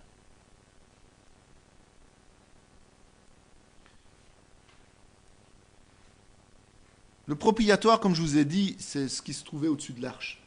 Et il y avait les deux chérubins. Ça devait être impressionnant, je crois. Ces chérubins devaient être super impressionnants. Et le propitiatoire, il était en or battu. L'or, on a vu, c'est la pureté, c'est la gloire de Dieu, c'est la perfection. Battu, mais pourquoi? Parce que Jésus allait être battu. Jésus allait être frappé. Jésus allait payer pour nous. Il y avait aussi un seul chandelier en or battu qui avait 7 lampes. Or battu, toujours pour la même raison. C'est Jésus-Christ qui allait être battu. Et qu'est-ce qui allait se passer après qu'il ait été battu? Il allait mourir, il allait ressusciter et il devenait la lumière du monde. D'où les 7 symboles de perfection, lampes qui étaient sur le chandelier, Jésus, le seul chemin qui mène à Dieu. L'huile, parce que le chandelier à l'époque, c'était pas électrique, hein. C'était pas non plus qu'une bougie de cire, c'était que de l'huile qu'on éclairait. L'huile, vous savez bien que c'est le Saint-Esprit. Le Saint-Esprit, par l'huile qui montait, qui brûlait, diffusait la lumière, diffusait la bonne nouvelle, diffusait la parole de Dieu. Diffuse aujourd'hui encore. Un seul chandelier, parce qu'il y a un seul Christ et qu'il y a une seule Église. Il y a une seule Église. Important. Il y a une seule Église pour Dieu. Il n'y a pas 500 dénominations, il y a une seule Église. Et nous devons le trouver digne lorsqu'il reviendra. Il y a encore du travail. C'est malheureux, mais c'est comme ça. Il y a une seule Église pour Dieu. Le chandelier. On finira par l'autel des parfums. L'autel des parfums était là pour justement parfumer. Donc il diffusait une odeur agréable. Et c'est un autel qui fumait en permanence. Donc il y avait en permanence une odeur agréable. Et ils se trouvaient dans le lieu où les sacrificateurs se trouvaient, les chansards. Ils étaient tout le temps dans une odeur agréable. C'est bien. Nous sommes un peuple d'adorateurs. Je vous le disais tout à l'heure au début du cours. Nous sommes un peuple d'adorateurs. Et nous adorons Dieu par quoi? Par nos prières et nos louanges. Nos prières et nos louanges sont un parfum agréable pour Dieu. C'est notre manière de lui rendre tout ce qu'il nous donne en l'adorant. Et donc, c'est quand nous sommes ensemble, lorsque nous sommes rassemblés le dimanche, lors du culte, lors d'autres réunions, mais lorsque nous sommes rassemblés pour réellement lui rendre cette adoration, que nous sommes comme l'autel des parfums. Et remarquons que l'autel des parfums fonctionnait en permanence. Et donc nous sommes amenés, nous aussi, à fonctionner de la même manière, en permanence, à adorer, à glorifier Dieu. C'est pour ça que dans toutes les réunions de prière que nous faisons, et quand nous faisons des réunions personnelles, des prières personnelles, nous devons commencer par remercier Dieu. Et nous devons terminer en remerciant Dieu. C'est ça le parfum agréable. Ce n'est pas toutes nos lamentations, toutes nos demandes, toutes nos intercessions qui sont un parfum agréable. Non, ça nous concerne. Nous devons lui rendre d'abord ce qu'il nous demande. C'est d'être un parfum agréable au travers de nos adorations, de nos remerciements, de nos actions de grâce. C'est ça, être un parfum agréable pour Dieu. Alors, le tabernacle, outre tous ces symboles-là, bon, que certains discuteront d'une manière, que d'autres discuteront de l'autre, mais dans l'absolu, ce qui est important, c'est de retenir qu'il y a une symbolique réelle et les nuances, les questions de nuances, comme le dit la Bible, il faut arrêter de nous endormir avec ça, et éviter les discussions vaines. Mais ce qu'il faut comprendre, c'est qu'il y a toute une symbolique, non seulement dans le matériau choisi par Dieu, mais aussi dans le tabernacle en tant que tel, en tant que chemin spirituel. Parce que le tabernacle, c'est un chemin spirituel, c'est un cheminement que le chrétien fait et est symbolisé au travers de ce tabernacle. En fait, vous savez qu'il y avait une tente de la rencontre, mais il y avait d'abord l'extérieur de la tente de la rencontre. D'accord? Et on va aller de l'extérieur pour rentrer jusqu'au sein des saints. Et voir un peu la symbolique de cela. On pourrait développer encore plus de nouveau, mais bon, dans le cadre de ce cours, on ne peut pas non plus aller dans les moindres détails. Il y a des choses que l'on doit éluder. Mais dans l'absolu, voilà comment on fait. Vous pouvez prendre votre plan si vous le voulez, qui est schématisé de nouveau. De toute façon, il n'y a personne qui a pu prendre des photos Polaroid, donc on n'en a pas récupéré. Donc tout est basé sur des concepts, dessins faits par rapport à la Bible et tout ça, mais en tout cas c'était pour un positionnement des choses, pour avoir une idée de comment les choses se passent. Mais si vous prenez le début, c'est que vous avez un parvis. La tente de rencontre n'est qu'une partie. La tente, c'est le lieu saint et le saint des saints. Mais toute la superficie est entourée par la palissade. Et entre la fameuse tente et cette palissade, il y a tout un lieu qui s'appelle le parvis. Et donc, pour aller vers la tente, il faut entrer dans le parvis. Tiens, ça fait partie de nos chants de louange, ça. Hein. Je viens dans tes parvis. Nous ne sommes toujours qu'à l'extérieur. Nous ne sommes pas encore là, quand nous sommes dans les parvis. Donc, parfois, quand on chante, on ne se rend pas toujours compte de ce qu'on dit. Hein. C'est parfois très révélateur de certaines choses dans ceux qui rédigent les textes des louanges, c'est que parfois, il y a des problèmes de compréhension aussi. Parfois, c'est très fort et c'est ceux qui chantent qui ne comprennent pas ce qu'ils disent, mais parfois aussi dans les textes, il faut se rendre compte que des textes ne sont pas assez profonds spirituellement. Ce ne sont que des reprises de passages bibliques, mais sans aller plus loin dans la compréhension. Donc, voilà. Les parvis, c'est à l'extérieur. Et donc, on doit d'abord rentrer par les portes. En général, il n'est pas prévu de rentrer dans la tente de rencontre en sautant au-dessus de la palissade. D'accord? La porte, c'est quoi? Pour le chrétien, c'est l'appel. Dieu nous appelle. Jésus nous appelle. Et la porte était quelque chose d'assez large, de très large. L'appel, Dieu appelle très large. Okay? Et tout le monde est invité à rentrer. Nous savons que dans la pratique, tout le monde ne rentre pas. Mais tout le monde, tout être humain, Dieu veut que tous soient sauvés, dit bien que chaque être humain est appelé au salut. Et donc est appelé à entrer par la porte, par les portes du parvis. C'est une invitation. À partir de là, on avait quand même un certain nombre de choses à faire. Et on devait passer par l'autel des reins. L'autel des reins, c'est l'autel où on faisait les holocaustes. Les holocaustes ne se faisaient pas à l'intérieur de la tente, ils se faisaient dans le parvis, au niveau du parvis. D'accord ?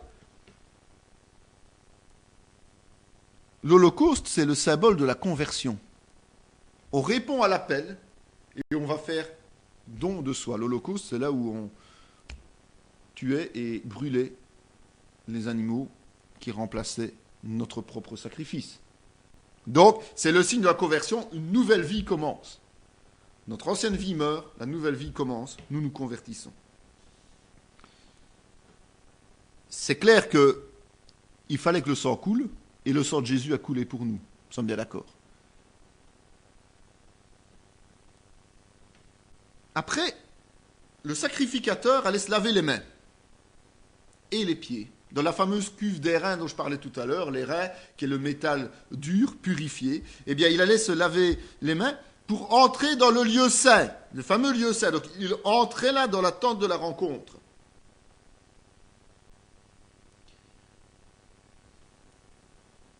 En fait, il allait simplement là pour faire son service, pour travailler. Il devait être propre pour travailler. Le chrétien ne saurait pas servir Dieu correctement s'il n'est pas propre, s'il ne s'est pas repenti et s'il n'a pas reçu le pardon. Il ne peut pas travailler objectivement et correctement pour Dieu. C'est de la foutaise, de nouveau, de croire le contraire. C'est de la foutaise. Vous ne pouvez pas entrer dans le lieu saint si vous n'êtes pas propre. Et donc, pour nous, la propreté, le fait de se laver les mains, c'est simplement de faire repentance. De se laver les pieds, c'est de demander pardon. Pardon que nous recevons d'office. C'est ça qui est merveilleux. Vous savez que Jésus a lavé les pieds des apôtres. Je vous apprends peut-être quelque chose, là, je ne sais pas si vous savez encore. Mais Jésus a lavé aussi les pieds des apôtres. Mais ça veut dire quoi? Ça veut dire que l'homme marche sur ses pieds. Nous sommes bien d'accord. Enfin, sauf quelques exceptions, de temps en temps on voit un qui marche sur ses mains, mais c'est exceptionnel. En général, l'être humain est fait pour marcher sur ses pieds. Donc c'est la marche humaine de l'homme. La marche symbolisée, de nouveau, c'est du symbole charnel. Et donc si Jésus lave les pieds, d'abord il se mettait comme serviteur de ses apôtres, mais aussi il lavait les péchés accumulés de ses apôtres. Quand il a lavé les pieds de ses apôtres, il y avait quelques-uns qui n'étaient quand même pas très clean. Il y avait besoin de repentance et de pardon. Il y avait besoin de recevoir. Et il y en a d'autres qui allaient le trahir. Donc, quand il a lavé les pieds de ses apôtres, il symbolisait le nettoyage de tout ce qu'on peut accumuler au niveau humain, au niveau charnel. Et donc, aujourd'hui, l'hygiène, on connaît quand même. Donc ça, c'est autre chose qu'il y a quand même quelques siècles d'ici. Aujourd'hui, on se lave les pieds tous les jours, enfin j'espère. Et à partir de ce moment-là, on peut mieux comprendre que nous avons aussi besoin d'être nettoyés chaque jour, donc de nous faire repentance chaque jour, de demander pardon à Dieu chaque jour. C'est une nécessité. Puis, comme il était propre, il pouvait entrer dans le lieu saint. Et là, il se retrouvait tout seul avec ses collègues. Parce que les autres ne pouvaient pas rentrer, ils n'étaient pas purs. Seuls les sacrificateurs pouvaient entrer dans le lieu saint. Pour ça d'ailleurs que l'autel des holocaustes se trouve à l'extérieur, parce que les gens ne pouvaient pas entrer là. Okay? Et il allait faire son service. Faire son service pour Dieu, c'est communier avec Dieu. On ne peut pas servir Dieu si on ne communie pas avec lui. Ce n'est pas un service, ça, alors. Autant aller faire je ne sais quoi dans le monde, autant travailler que... Mais si on veut faire un service pour Dieu, on doit être pur. On doit être en communion. Et vous remarquerez que dans ce schéma-là, il n'y avait rien comme confort.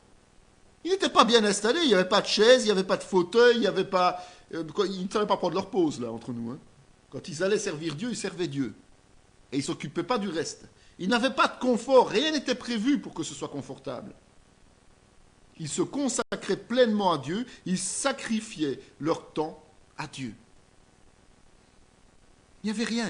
Il n'y avait pas de fenêtre, il n'y avait rien. Rien comme confort. Alors, qu'est-ce qu'on veut, nous? Ah oui, mais moi, si je dois servir le Seigneur tel jour, il faut d'abord que je fasse ça, ça, ça, et que j'ai ceci et que j'ai cela. Et puis, si vous avez 50 personnes et que vous avez 2 chaises avec des coussins, vous allez voir comment les 2 chaises avec des coussins ne resteront pas libres. Hein. Les autres, oui, elles resteront libres. C'est pas le problème. Mais les 2 avec le coussin, elles ne resteront pas libres. Ça, je vous le garantis, moi. Il y a toujours bien quelqu'un qui va se dire, oh oui, mais moi, je suis plus fatigué que les autres, ou j'ai plus travaillé que les autres, je vais m'asseoir là. Puis après, on voit que la personne s'endort, somnole, et n'arrive pas à servir Dieu. Quand on se consacre à Dieu, le temps que l'on consacre, c'est-à-dire que ce soit la prière, que ce soit le service, ce temps-là doit être un temps où on reste fixé sur Dieu. On ne regarde pas les autres qui rentrent ou qui sortent. On ne lève pas les yeux chaque fois qu'on entend bouger quelqu'un. Non. Alors c'est qu'on n'est pas dans la communion avec Dieu. Le sacrificateur se consacrait à son travail précis et n'avait rien pour le distraire, ne se laissait distraire de rien et surtout pas du confort. Dieu voulait des gens consacrés. Et nous sommes tous, désolé de vous le rappeler, des sacrificateurs aujourd'hui, en puissance. Nous sommes tous des serviteurs de Dieu en puissance, au travers de nos cultes personnels pour Dieu, au travers des réunions que nous avons ensemble pour lui, au travers de tout ce que nous faisons, de consacrer pour lui. Donc quand nous venons au culte, concentrons-nous sur ce que nous faisons.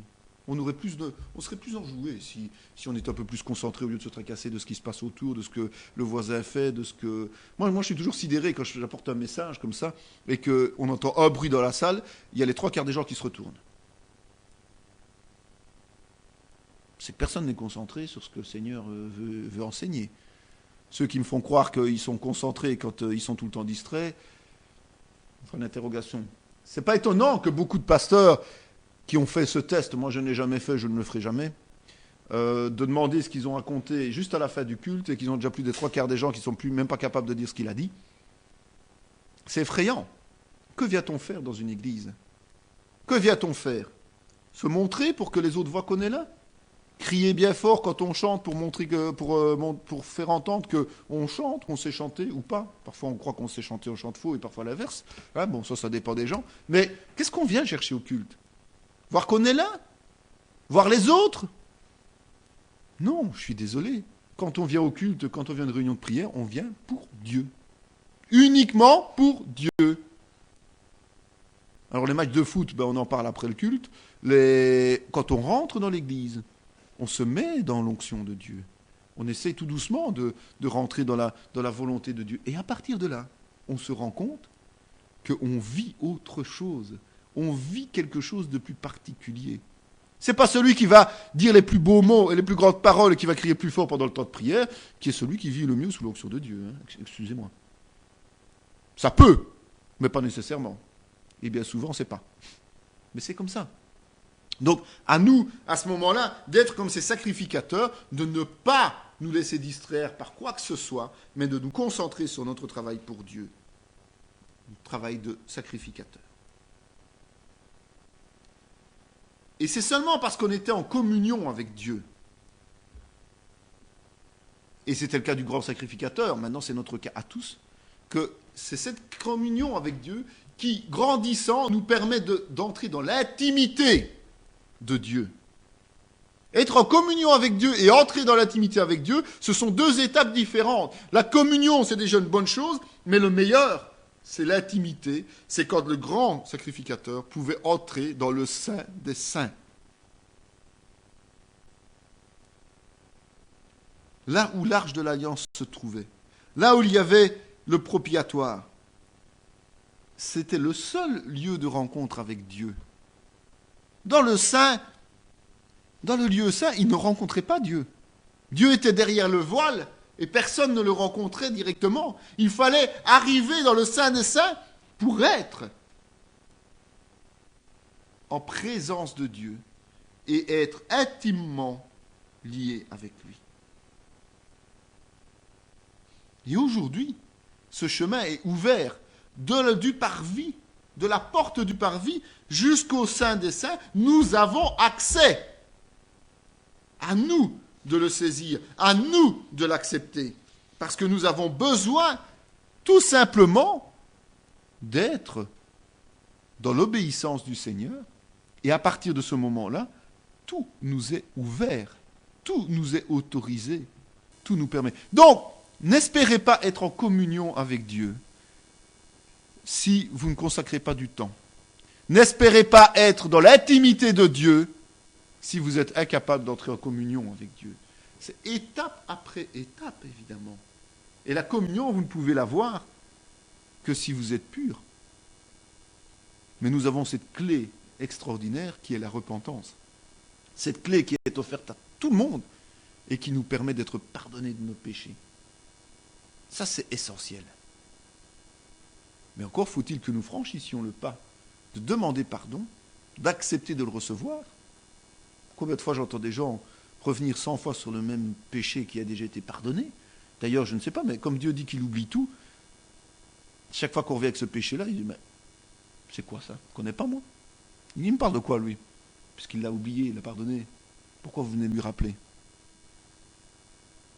Acceptons ça. Lavons nos mains, lavons nos pieds au quotidien et entrons dans la communion. Cette communion qui nous amène à l'intimité de Dieu. Et seule l'intimité peut nous apporter la plénitude de Dieu dans nos vies. Et croyez-moi, c'est là, quand Jésus dit « Est-ce que je trouverai encore la foi sur cette terre quand je reviendrai ?» que cette vérité prend toute son ampleur. C'est qui est réellement dans l'intimité de Dieu. Il n'y en a pas beaucoup. Il y a un certain nombre qui sont dans la communion avec Dieu, mais peu sont dans l'intimité avec Dieu, alors que ça nous est permis, que ça nous est ouvert, que la voie est grande ouverte. Quand je dis grande, par le sang de Jésus, pas par nous-mêmes, par le sang de Jésus.